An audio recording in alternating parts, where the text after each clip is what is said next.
हाय। मैं शाइना स्वागत करती हूँ आपका। और मैं पढ़ने जा रही हूँ हिंदी साहित्य का इतिहास, जो कि संपादन किया है डॉक्टर नगेंद्र जी ने और डॉक्टर हरदयाल जी ने। हिंदी साहित्य का इतिहास, पुनर्लेखन की समस्या। हिंदी साहित्य के इतिहास के पुनर्लेखन की आवश्यकता है। इस विषय में दो मत नहीं हो सकते। इसके दो स्पष्ट कारण हैं: साहित्य चेतना का विकास और नवीन शोध परिणाम। प्रति प्रत्येक युग में साहित्य चेतना में निरंतर परिवर्तन या विकास होता रहा है।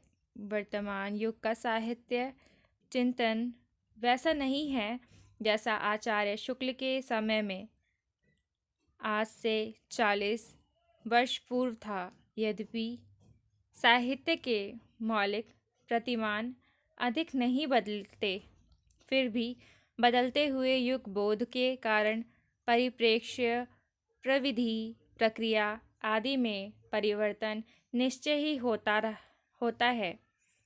दूसरा प्रमुख कारण यह है कि पिछले दशकों में हुए निरंतर अनुसंधान के फलस्वरूप प्रचुर नवीन सामग्री प्रकाश में आई हैं और अनेक स्वीकृत तथ्यों का संशोधन हुआ है, जिनसे पूर्ववर्ती निर्णय और निष्कर्ष अनिवार्यतः बदल गए हैं। इसके अतिरिक्त एक सूक्ष्मतर कारण और भी है, जिसे जैसा कि इलियट ने कहा है, केवल इतिहास ही वर्तमान को प्रभावित नहीं करता, वर्तमान भी इतिहास को प्रभावित करता है। इस तर्क से प्रत्येक युग में साहित्य के नए विकास रूप उनके पूर्व रूपों के मूल्यांकन को प्रभावित करते रहते हैं। उदाहरण के लिए, मिश्र बंधुओं के समय श्रेष्ठ कवियों की जो परंपरा थी, उसमें मैथिली शरण गुप्त, प्रसाद निराला, पंत आदि के आविर्भाव के बाद निश्चय ही परिवर्तन हो गया। हिंदी महाकाव्य परंपरा में रामचरितमानस और रामचंद्रिका आदि का स्थान निर्धारण करने के लिए प्रिय प्रवास, साकेत और कामायनी की रचना के बाद आज फिर से विचार करना पड़ेगा। किसी श्रृंखला में जब नई कड़ियाँ जुड़ती हैं, तो स्वभावतः पुरानी कड़ियों की स्थिति पूर्ववत नहीं रह जाती। अतः नवीन शोध परिणामों के आधार पर विकासशील साहित्य चेतना के आलोक में संपूर्णतः परिदृश्य का पुनरावलोकन सर्वथा आवश्यक है। दो मूल प्रश्न। हिंदी साहित्य के इतिहास के संदर्भ में दो मौलिक प्रश्नों का समाधान कर लेना आवश्यक है। पहला है, हिंदी का स्वरूप विस्तार कहाँ तक है? दूसरा, साहित्य की सीमा क्या है? हिंदी के स्वरूप विस्तार का प्रश्न कुछ राजनीतिक कारणों से उलझ गया है। हिंदी के विद्वान और अन्य भाषाविद आरंभ से ही यह स्वीकार करते आए हैं कि भारतवर्ष के जितने भूभाग में वर्तमान हिंदी या खड़ी बोली हिंदी साहित्य व्यवहार अर्थात पत्राचार, शिक्षा, दीक्षा, सर्वजन्य आयोजन, विचार विनिमय तथा साहित्य अभिव्यक्ति आदि की माध्यम भाषा है, वह सब का सब हिंदी प्रदेश है और उसके अंतर्गत बोली जाने वाली सभी भाषाएं हिंदी की उपभाषाएं हैं। इस दृष्टि से वर्तमान बिहार, झारखंड, उत्तर प्रदेश, उत्तरांचल, मध्य प्रदेश, छत्तीसगढ़, राजस्थान, हरियाणा, हिमाचल प्रदेश तथा दिल्ली का इलाका हिंदी क्षेत्र में आता है और मैथिली, मगही, भोजपुरी, पूर्वी अवधी, पश्चिमी अवधी, बघेली, ब्रज, कन्नौजी, बुंदेलखंडी, राजस्थानी के विभिन्न रूप, कुमाऊनी आदि पहाड़ी बोलियां हिंदी की शाखा प्रशाखाएं हैं। यह परिभाषा नई नहीं है। इसका स्वरूप उस समय निर्धारित हो गया था जब भाषाई राज्यों और उनकी प्रलोभनों की कल्पना भी किसी को नहीं थी। हिंदी का यह बृहत्तर या विकास यानी राजनीतिक उद्देश्य से विस्तारित रूप नहीं है, स्वाभाविक तर्कसम्मत रूप है जिसके विषय में अभी कुछ समय पूर्व तक कोई विवाद नहीं था, लेकिन इधर यह विवाद जोर पकड़ रहा है। एक मत यह है कि हिंदी का अर्थ वर्तमान हिंदी या खड़ी बोली हिंदी ही है। मैथिली और राजस्थानी तो स्वतंत्र भाषाएं हैं ही। भाषा विज्ञान के आधार पर उनकी प्रवृत्ति और प्रवृत्ति हिंदी से अत्यंत भिन्न है। अवधी और ब्रज का भी अपना पृथक अस्तित्व है। यह दोनों एक दूसरे से भी भिन्न हैं और वर्तमान हिंदी से भी। यह नारा हिंदी विरोधी शिविर से उठाया गया है और हिंदी के भी कुछ एक अधिक प्रगतिशील लेखक इसमें शामिल हो गए हैं। मैथिली को तो साहित्य अकादमी जैसी संस्था ने मान्यता दे ही दी है और उनके साहित्य के स्वतंत्र प्रकाश तथा अध्ययन अध्यापन का क्रम चलने लगा है। अब राजस्थानी को भी साहित्य अकादमी से स्वतंत्र भाषा की मान्यता दे दी है। ब्रज तथा अवधी जिनका साहित्य कहीं अधिक समृद्ध है और भी औचित्यपूर्वक यह दावा कर सकता है। दूसरा मत विस्तारवादी है, जिसके अनुसार उर्दू और हिंदी की ही उपभाषा है और ब्रज भाषा आदि की तरह उर्दू का साहित्य भी हिंदी साहित्य का ही अंग है। नागरी प्रचारणी सभा तथा भारतीय हिंदी परिषद के इतिहासों में उर्दू साहित्य के विकास का भी निरूपण किया गया है। इस विषय में हमें संतुलित दृष्टि से विचार करना चाहिए। एक बात तो यह साफ है कि उर्दू का हिंदी साहित्य के इतिहास में अंतर्भाव करना उचित नहीं है। प्रसाद और इकबाल को भी एक ही भाषा के कवि मानना संगत नहीं है। इसमें संदेह नहीं कि दोनों में कुछ तत्व समान हैं, परंतु असमान तत्व कहीं अधिक हैं।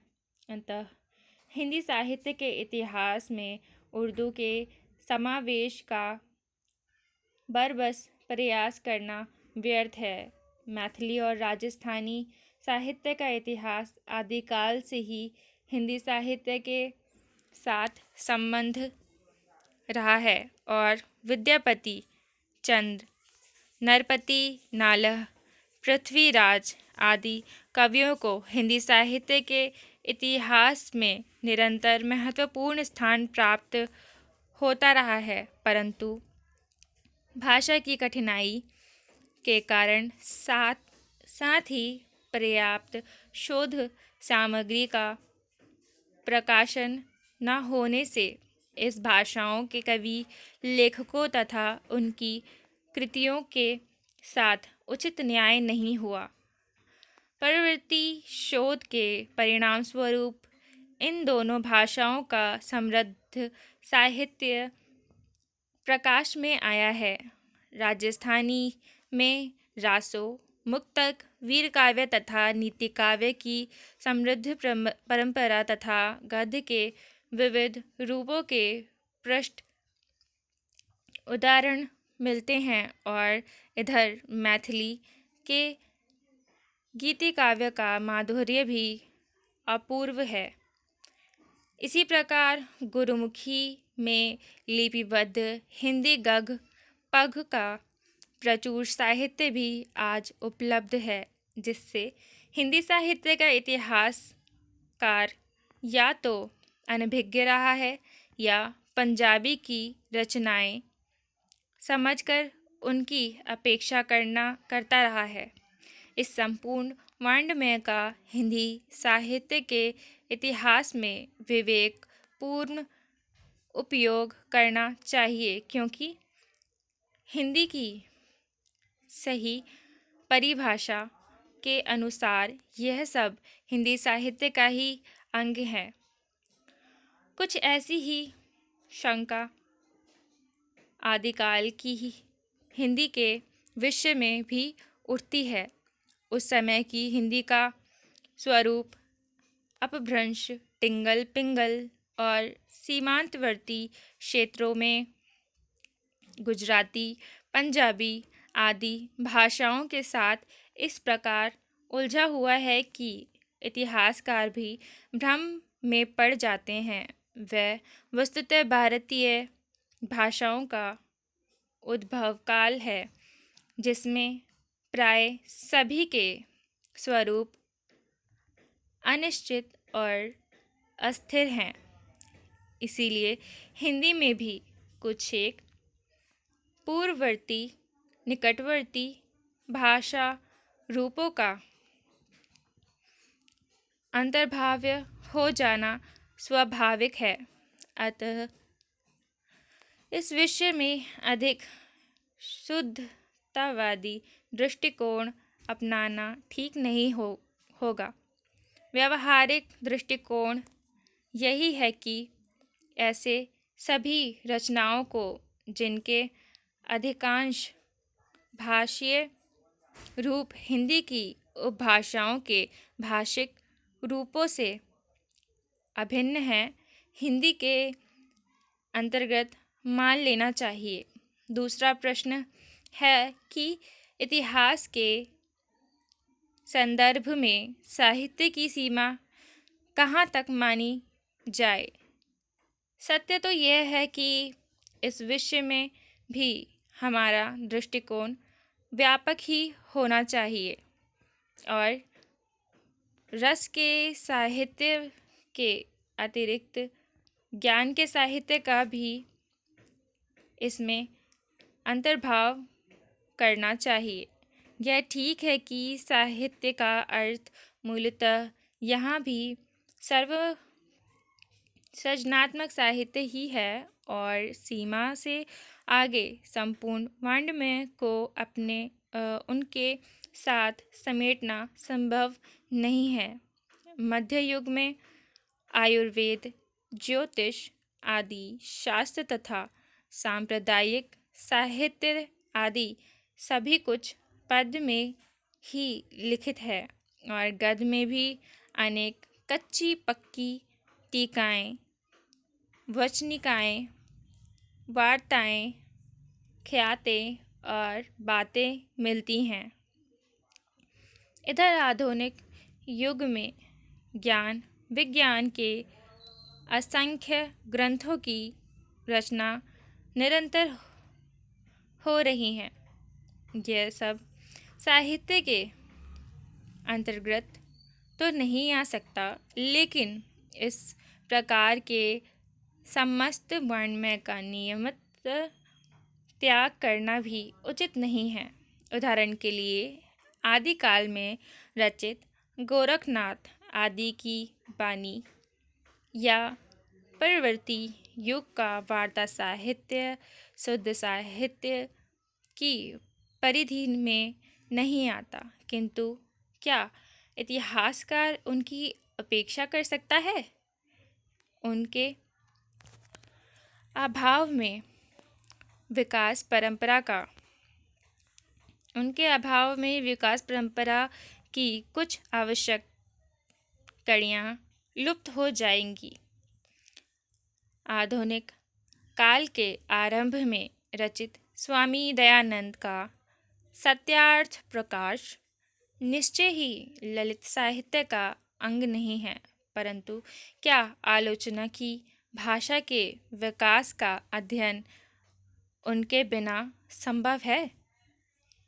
इसी प्रकार वर्तमान युग में भी ज्ञान के साहित्य के ऐसे अनेक गौरव ग्रंथ हैं जिनका उल्लेख इतिहास में करना अनिवार्य है। एक और भाषा विज्ञान, पाठ विज्ञान, कोश विज्ञान, पत्रकारिता आदि, और दूसरी ओर दर्शन, इतिहास, भूगोल, राजनीतिक शास्त्र आदि के क्षेत्रों की उपलब्धियां कथ्य की दृष्टि से साहित्य के अंतर्गत भले ही नहीं आती, किंतु वह प्रकारांतर से गद्य शैली के विकास में योगदान करती है, इसका निषेध नहीं किया जा सकता। अतः इतिहासकार को यहाँ भी विवेकपूर्व प्रमुख और गौण का भेद करते हुए वाङ्मय के दोनों रूपों को स्वीकार करते चलना चाहिए, अर्थात रस के साहित्य को प्रधान विषय बनाकर उसके पोषक रूप में ज्ञान के साहित्य का आंकलन करना चाहिए। आधार स्रोत। पिछले 4 दशकों में निरंतर अनुसंधान के फलस्वरूप अनेक नवीन आधार स्रोत का उद्घाटन हुआ है और प्रचुर साहित्य प्रकाश में आई हैं। वर्तमान शती के प्रथम चरण तक इस प्रकार के साधन अत्यंत सीमित थे। इतिहासकार को प्राय सभा की खोज रिपोर्टों या विद्वानों के व्यक्तिगत प्रयासों पर ही निर्भर करना पड़ता था, परंतु आज सभी क्षेत्रों में अनेक संस्थाएं व्यवस्थित रूप से कार्य कर रही हैं और नित्य नवीन सामग्रियों का प्रकाशन हो रहा है। संभवतः इस शोध परिणामों का उपयोग करना इतिहासकार के लिए आवश्यक हो गया है, परंतु इस विषय में काफ़ी सावधान होकर कार्य करना चाहिए। इतिहास में ऐसी सामग्री का ही उपयोग करना चाहिए जिसकी प्रामाणिकता असंदिग्ध है। संदिग्ध सामग्री का भी, यदि वह साहित्य के विकास की दृष्टि से महत्वपूर्ण है, उल्लेख करना आवश्यक हो सकता है, परंतु उस पर प्रश्नवाचक चिन्ह अवश्य रहना चाहिए। हमारे साहित्य की काफ़ी महत्वपूर्ण सामग्री ऐसी है जिसकी अप्रामाणिकता सिद्ध हो चुकी है, उसके प्रति मोह अनुचित है और इतिहासकार के सामने वस्तुस्थिति को स्वीकार करने के लिए अतिरिक्त और कोई विकल्प नहीं है। किंतु प्रामाणिकता के प्रश्न पर भी अत्यंत सतर्कता की आवश्यकता है। प्रत्येक नवीन शोध परिणाम प्रामाणिक नहीं होता। प्रमाण सिद्ध स्थापनाओं को भी समय सिद्ध होने में देर लगती है। अतः नवीनतम के प्रति आग्रह भी इतिहास का गुण नहीं है। जिस प्रकार अप्रामाणिक मान्यताओं से चिपके रहना गलत है, उसी प्रकार हर नई कच्ची पक्की स्थापना के आधार पर समय सिद्ध धारणाओं को नकारना भी खतरनाक है। मौलिकता का प्रश्न। इतिहास के क्षेत्र में मौलिकता का केंद्र बिंदु है परिकल्पना अर्थात विकास परंपरा का परिवर्तन। वास्तव में इतिहास लेखन ऐतिहासिक अनुसंधान का प्रयास